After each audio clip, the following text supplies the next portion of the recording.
सत श्री अकाल जी सारिਆਂ ਨੂੰ। ਅੱਜ ਆਪਾਂ ਗੱਲ ਕਰਾਂਗੇ ਇੰਡੀਅਨ ਨਿਊਜ਼ ਚੈਨਲਸ ਬਾਰੇ। ਬਟ ਪਹਿਲਾਂ ਮੈਂ ਤੁਹਾਨੂੰ ਸਮਝਾਉਣਾ ਚਾਹੂੰਗਾ ਕਿ ਨਿਊਜ਼ ਚੈਨਲ ਉਸ ਟਾਈਪ ਦੀ ਪਾਰਟੀਕੂਲਰ ਖਬਰ ਕਿਉਂ ਦਿਖਾਉਂਦੇ ਆ। ਇੰਟਰਨੈਸ਼ਨਲ ਤੋਂ ਸ਼ੁਰੂ ਕਰਦਾ, ਫਿਰ ਨੈਸ਼ਨਲ 'ਤੇ ਆਉਣਾ। ਇੰਟਰਨੈਸ਼ਨਲੀ ਜਿਹੜੇ ਨਿਊਜ਼ ਚੈਨਲਸ ਹੁੰਦੇ ਆ ਉਹ ਉਸ ਦੇਸ਼ ਜਾਂ ਆਪਣੇ ਦੇਸ਼ ਦੀ ਫੋਰਨ ਪੋਲਿਸੀ ਦੇ ਨਾਲ ਚੱਲਦੇ ਆ। ਜਿੱਦਾਂ ਕਿ BBC है तो BBC UK की फॉरन पॉलिसी के नाल चलेगा। जे UK की नॉर्मली फॉरन पॉलिसी रशिया खिलाफ अग्रैसिव होंगी है, तो जोड़ा रशिया टुडे है वो रशिया की फॉरन पॉलिसी के नाल चलेगा, तो उन्होंने देशों दी कमियां गिनाएगा जिन्हों के खिलाफ रशिया की फॉरन पॉलिसी है। ये सी जी इंटरनैशनल न्यूज़ चैनल्स। तो हुण आने जी नैशनल विच बेसिकली रूल तो जर्नलिज्म का यही है कि एक पत्रकार या न्यूज़ चैनल ने न्यूट्रल रहना पैंदा वा, जिहदे नाल कि वो भावें लैफ्ट विंग की गवर्नमेंट होवे भावें राइट विंग की गवर्नमेंट होवे, उन्हां दोनों तो सवाल पूछ सके। बट इंडिया विच काफ़ी कुछ चेंज होया प्राइम मिनिस्टर मोदी के 2014 में आने तो बाद।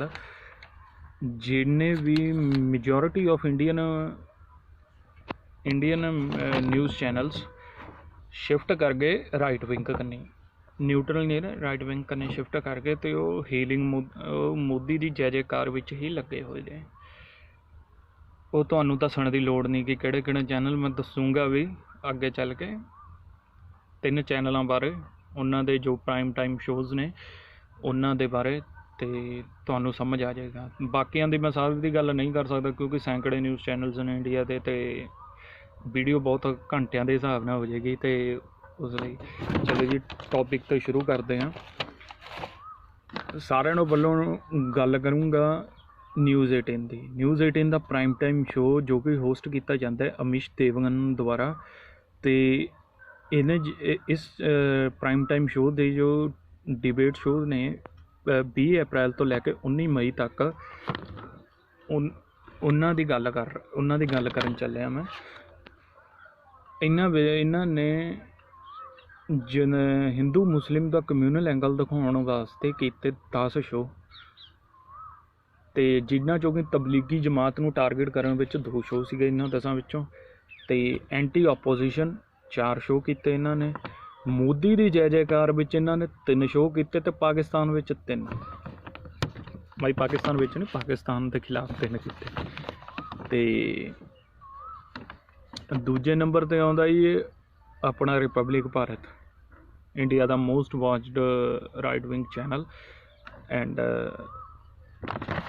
इन्हां दे प्राइम टाइम शो का नाम है पूछता है भारत, तो होस्ट का नाम है अर्नब गोस्वामी। इन्हां दे शो ते 18 एपीसोड का टॉपिक तबलीगी जमात सी। 4 शो इन्हां ने कीते शाहीन बाग उत्ते, 13 शो किए इन्हां ने ओपोजिशन के खिलाफ, ओपोजिशन नूं बैशिंग करते हुए, मतलब कि बदनाम करते हुए। तो 5 शो किए इन्हां ने मोदी की जय जयकार विच, ते 8 शो किए पालाघार मॉब लिंचिंग। तो पालाघार मॉब लिंचिंग बारे जो तुहानूं नहीं पता मैं दसना चाहूँगा। तो पालाघार विच 2 साधुआं दी मॉब लिंचिंग हो जाती है, तो सडनली सारा इंडियन मीडिया मॉब लिंचिंग करने लग जाता है। हालांकि होया जो होया वो बुरा होया, बट मेन इशू ये भी है ना, जो मुस्लिम मरते हैं तो वो भी मॉब लिंचिंग विच मरते हैं। इंडिया वर्ल्ड की मॉब लिंचिंग कैपिटल बन चुकी है। इंडिया मोदी गवर्नमेंट के दौरान इंटरनेट शटडाउन च वर्ल्ड च नंबर 1 ते आ गई। तो जिथे तक गल करके पालाघार मॉब लिंचिंग की, तो पहले 2 एपीसोड विच तां अर्नब गोस्वामी जी ने इनू फेक कम्यूनल एंगल देने की कोशिश की, मतलब कि हिंदू मुस्लिम करने की कोशिश की। जद कि जदों फिर उस तो बाद फिर महाराष्ट्र पुलिस ने ट्वीट करके दस्या है कि 101 पता नहीं कुछ इदां दा ही आंकड़ा, मतलब 100 तो ज़्यादा है। इन्हां ने 2 अधिकारी सस्पेंड किए, तो 100 तो वध बंदे गिरफ्तार कर लए। तो उन्होंने ट्वीट करके दस्या इन्हां बंदियां चों एक भी बंदा मुस्लिम नहीं गा। तो जो इन्हां दा कम्यूनल एंगल नहीं चलिया, तो फिर ये आ गए एंटी ओपोजिशन रोल ते। ਜਿੱਦਾਂ ਕਿ ਤੁਹਾਨੂੰ ਪਤਾ ਹੀ ਹੈ ਕਿ ਜੋ ਵਿਵਾਦ ਹੋਇਆ ਮਾਨਨੀय ਸੋਨੀਆ ਗਾਂਧੀ ਜੀ ਨੂੰ ਇਸਨੇ ਬੁਰਾ ਭਲਾ ਕਿਹਾ ਆਪਦੇ ਸ਼ੋਅ ਵਿੱਚ, ਅਤੇ ਜਦੋਂ ਇਸ ਦੇ ਉੱਤੇ FIR ਹੋਈ ਅਤੇ ਕੋਰਟ ਵਿੱਚ ਜਾ ਕੇ ਕਹਿੰਦਾ ਫਰੀਡਮ ਆਫ ਸਪੀਚ। ਦੇਖੋ, ਫਰੀਡਮ ਆਫ ਸਪੀਚ ਨੂੰ ਸਮਝਣਾ ਬਹੁਤ ਜ਼ਰੂਰੀ ਹੈ। ਵਿਅਕਤੀਗਤ ਸੁਤੰਤਰਤਾ ਦੀ ਇੱਕ ਲਿਮਿਟ ਵੀ ਹੁੰਦੀ ਹੈ, ਉਸ ਨੂੰ ਸਮਝਣਾ ਬਹੁਤ ਜ਼ਰੂਰੀ ਹੈ। ਜਿੱਦਾਂ ਕਿ ਜੇ ਆਪਾਂ ਹੁਣ ਇਸ ਪਰਟੀਕੂਲਰ ਟੌਪਿਕ 'ਤੇ ਗੱਲ ਕਰੀਏ ਤਾਂ ਅਰਨਬ ਗੋਸਵਾਮੀ ਨੇ ਸੋਨੀਆ ਗਾਂਧੀ ਜੀ ਨੂੰ ਇਟਾਲੀਅਨ ਦੱਸਿਆ, ਜਦ ਕਿ ਅਰਨਬ ਗੋਸਵਾਮੀ ਉਦੋਂ ਪੈਦਾ ਵੀ ਨਹੀਂ ਸੀ ਹੋਇਆ ਜਦੋਂ ਦੇ ਸੋਨੀਆ ਗਾਂਧੀ ਜੀ ਹਿੰਦੁਸਤਾਨ ਵਿੱਚ ਰਹਿ ਰਹੇ ਆ। ਅਤੇ ਉਸ ਔਰਤ ਨੂੰ ਇਸਨੇ ਬੁਰੇ ਭਲੇ ਸ਼ਬਦ ਕਹੇ, ਜਿਹਨੇ ਆਪਦਾ ਪਤੀ ਦੇਸ਼ ਦੀ ਖਾਤਰ ਖੋਤਾ, ਜਿਹਨੇ ਆਪਦੀ ਸੱਸ ਦੇਸ਼ ਦੀ ਖਾਤਰ ਖੋਤੀ, ਉਸ ਨੂੰ ਇਸਨੇ ਇੰਨਾ ਬੁਰਾ ਭਲਾ ਕਿਹਾ। ਕੁਛ ਇਸਨੇ ਉਹ ਸ਼ਬਦ ਵੀ ਯੂਜ਼ ਕੀਤੇ ਜੋ ਮੈਂ ਤੁਹਾਨੂੰ ਦੱਸ ਨਹੀਂ ਸਕਦਾ। ਮੈਨੂੰ ਖੁਦ ਨੂੰ ਸ਼ਰਮ ਆਉਂਦੀ ਹੈ ਤੁਹਾਨੂੰ ਦੱਸਣ ਲੱਗੇ। ਪਾਲਾਘਰ 'ਤੇ ਇਹਨਾਂ ਨੇ ਉਹ ਸਿਆਸਤ ਕਰਨ ਦੀ ਕੋਸ਼ਿਸ਼ ਕੀਤੀ। ਅਤੇ ਇੱਕ ਗੱਲ ਮੈਂ ਤੁਹਾਨੂੰ ਅੱਗੇ ਚੱਲਣ ਤੋਂ ਪਹਿਲਾਂ ਇਹ ਵੀ ਦੱਸਣਾ ਚਾਹੂੰਗਾ ਕਿ ਇੰਡੀਆ ਦੇ ਜੋ ਮੈਜੋਰਿਟੀ ਚੈਨਲਸ ਨੇ, ਜਾਂ ਤਾਂ ਉਹਨਾਂ 'ਚ BJP ਦੇ ਕਿਸੇ ਨੇਤਾ ਦੀ ਹਿੱਸੇਦਾਰੀ ਹੈ, ਜਾਂ ਤਾਂ BJP ਦਾ ਕੋਈ ਨੇਤਾ ਉਸ ਚੈਨਲ ਦਾ ਮਾਲਿਕ ਹੈ। ਅਤੇ ਉਦੋਂ ਅੱਗੇ ਚੱਲਦੇ ਹੀ ਮਾਈਗਰੈਂਟ ਲੇਬਰ 'ਤੇ ਇਸਨੇ 2 ਸ਼ੋਅ ਕੀਤੇ ਅਰਨਬ ਗੋਸਵਾਮੀ ਨੇ, ਅਤੇ ਜਿਹਦੇ ਵਿੱਚ ਕਿ ਪਹਿਲਾਂ ਇਸਨੇ ਫੇਕ ਕਮਿਊਨਲ ਐਂਗਲ ਦੁਬਾਰਾ ਤੋਂ ਦੇਣ ਦੀ ਕੋਸ਼ਿਸ਼ ਕੀਤੀ, ਹਿੰਦੂ ਮੁਸਲਮਾਨ ਦੁਬਾਰਾ ਕਰਨ ਦੀ ਕੋਸ਼ਿਸ਼ ਕੀਤੀ। ਜੇ ਤੁਸੀਂ YouTube 'ਤੇ ਜਾ ਕੇ ਸਰਚ ਕਰੋ ਇਸ ਦਾ ਬਾਂਦਰਾ ਮਾਈਗਰੈਂਟ ਇੰਸੀਡੈਂਟ 'ਤੇ ਐਪੀਸੋਡ, ਤਾਂ ਤੁਹਾਨੂੰ ਇਹਦੇ ਸਾਫ਼ ਸੁਣ ਜਾਏਗਾ ਕਿ ਇਹ ਕਹਿ ਰਿਹਾ ਸੀ ਕਿ ਲੋਕਡਾਊਨ ਵਿੱਚ ਹਰ ਭੀੜ ਮਸਜਿਦ ਦੇ ਬਾਹਰ ਹੀ ਕਿਉਂ ਜਮ੍ਹਾਂ ਹੁੰਦੀ ਹੈ। ਠੀਕ ਹੈ, ਅਤੇ ਜਦੋਂ ਇਹ ਨਹੀਂ ਚੱਲਿਆ ਤਾਂ ਇਸਨੇ ਮਾਈਗਰੈਂਟ ਲੇਬਰਸ ਨੂੰ, ਜੋ ਕਿ ਭੁੱਖੇ ਸੀ, ਉਹਨਾਂ ਦੀ ਜੇਬ ਵਿੱਚ ਪੈਸੇ ਹੀ ਨਹੀਂ ਸੀ, ਮੈਡੀਕਲ ਫੈਸਿਲਿਟੀ ਉਹਨਾਂ ਵਾਸਤੇ ਕੋਈ ਨਹੀਂ ਸੀ, ਅਤੇ ਉਹਨਾਂ ਨੂੰ ਇਹਨੇ ਗੂੰਜ ਕਿਹਾ, ਕਿਰਾਏ ਦਾ ਟੱਟੂ ਕਿਹਾ, ਇਹਨੇ ਪੇਡ ਐਕਟਰਸ ਕਿਹਾ। ਠੀਕ ਹੈ, ਅਤੇ ਇਸਨੇ ਬਹੁਤ ਹੀ ਜ਼ਿਆਦਾ ਗਲਤ ਖਬਰਾਂ, ਪਤਾ ਨਹੀਂ ਇਸਨੇ ਜਰਨਲਿਜ਼ਮ ਦਾ ਕੋਰਸ ਕੀਤਾ ਕਿੱਥੋਂ ਹੈ, ਐਥਿਕਸ ਇਹਨੂੰ ਜਰਨਲਿਜ਼ਮ ਦਾ ਪਤਾ ਨਹੀਂ। ਮੈਂ ਜਰਨਲਿਜ਼ਮ ਦਾ ਕੋਰਸ ਨਹੀਂ ਕੀਤਾ, ਬਟ ਮੈਨੂੰ ਘੱਟੋ ਘੱਟ ਇੰਨਾ ਪਤਾ ਕਿ ਐਥਿਕਸ ਮੇਰੇ ਕੀ ਨੇ, ਮੈਂ ਇੱਕ ਲਿਮਿਟ ਦੇ ਅੰਦਰ ਰਹਿ ਕੇ ਬੰਦੇ ਤੋਂ ਸਵਾਲ ਕਿੱਦਾਂ ਕਰ ਸਕਦਾ। ਚਲੋ ਜੀ, ਅਗਲੇ ਨਿਊਜ਼ ਚੈਨਲ ਕਨੀ ਚੱਲਦੇ ਹਾਂ। ਤੀਜਾ ਅਤੇ ਲਾਸਟ ਅੱਜ ਦਾ ਨਿਊਜ਼ ਨੇਸ਼ਨ, ਜਿਸ ਦੇ ਕਿ ਪ੍ਰਾਈਮ ਟਾਈਮ ਸ਼ੋਅ ਦਾ ਨਾਮ ਹੈ ਖੋਜ ਖਬਰ, ਅਤੇ ਉਸ ਨੂੰ ਹੋਸਟ ਕਰਦੇ ਨੇ ਦੀਪਕ ਚੌਰਸੀਆ ਜੀ। ਵੈਸੇ ਜੀ ਤਾਂ ਕਹਿਣਾ ਨਹੀਂ ਚਾਹੀਦਾ ਇਹਨਾਂ ਨੂੰ, ਕਿਉਂਕਿ ਕੰਮ ਹੀ ਇਹੋ ਜਿਹਾ ਕਰਦੇ ਨੇ। ਅਤੇ ਇਹਨਾਂ ਦੇ ਡੇਟ ਹੈਗੀ 16 ਮਾਰਚ ਤੋਂ 9 ਮਈ ਤੱਕ ਦੇ ਸ਼ੋਅ, ਜਿਸ ਵਿੱਚੋਂ ਇਹਨਾਂ ਨੇ ਕਿ ਐਂਟੀ ਮੁਸਲਿਮ ਮਤਲਬ ਤਬਲੀਗੀ ਜਮਾਤ ਨੂੰ ਟਾਰਗੇਟ ਕਰਦੇ ਹੋਏ 23 ਸ਼ੋਅ ਕੀਤੇ, ਸ਼ਾਹੀਨ ਬਾਗ ਉੱਤੇ 4 ਸ਼ੋਅ ਕੀਤੇ, ਹਿੰਦੂ ਮੁਸਲਿਮ ਦੇ ਕਮਿਊਨਲ ਐਂਗਲ 'ਤੇ ਇਹਨਾਂ ਨੇ 4 ਸ਼ੋਅ ਹੋਰ ਕੀਤੇ, ਅਤੇ ਮੋਦੀ ਦੀ ਜੈ ਜੈਕਾਰ 'ਚ 2 ਸ਼ੋਅ ਕੀਤੇ, ਅਨੂਪ ਜਲੋਟਾ ਦੇ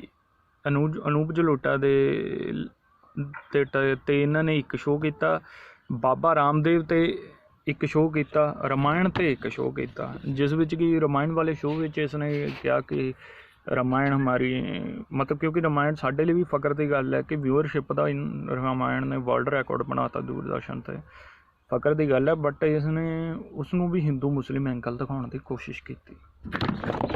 ਅਤੇ ਇਹ ਸੀ ਜੀ ਇਹਨਾਂ ਦੇ ਸ਼ੋਜ਼ ਦੀ ਲਿਸਟ।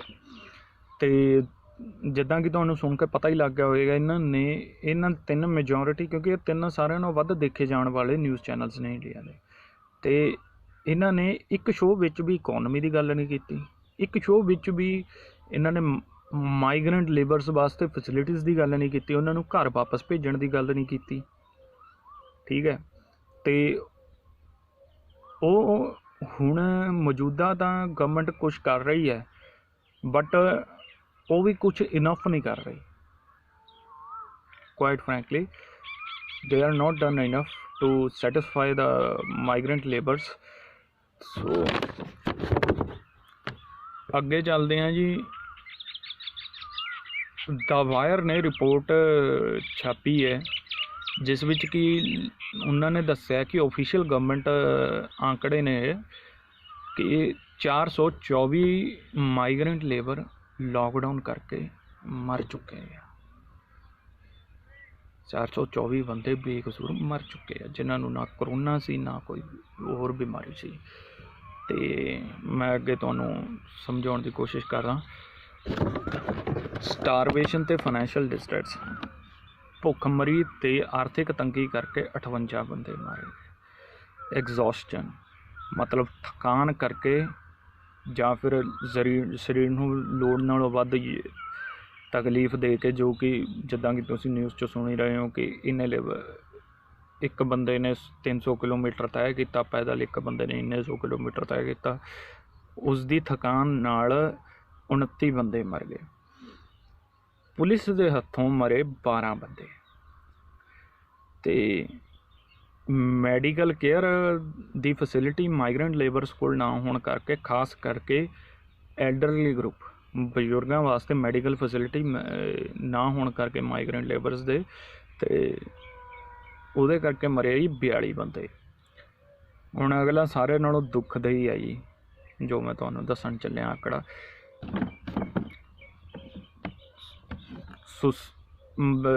91 ਮਾਈਗਰੈਂਟ ਲੇਬਰਸ ਨੇ ਸੁਸਾਈਡ ਕੀਤੀ ਕਰੋਨਾ ਦੇ ਇਨਫੈਕਸ਼ਨ ਤੋਂ ਡਰਦੇ, ਇਕੱਲੇਪਨ ਤੋਂ ਡਰਦੇ, ਆਪਣੇ ਘਰਦਿਆਂ ਦਾ ਫਿਕਰ ਕਰਦੇ।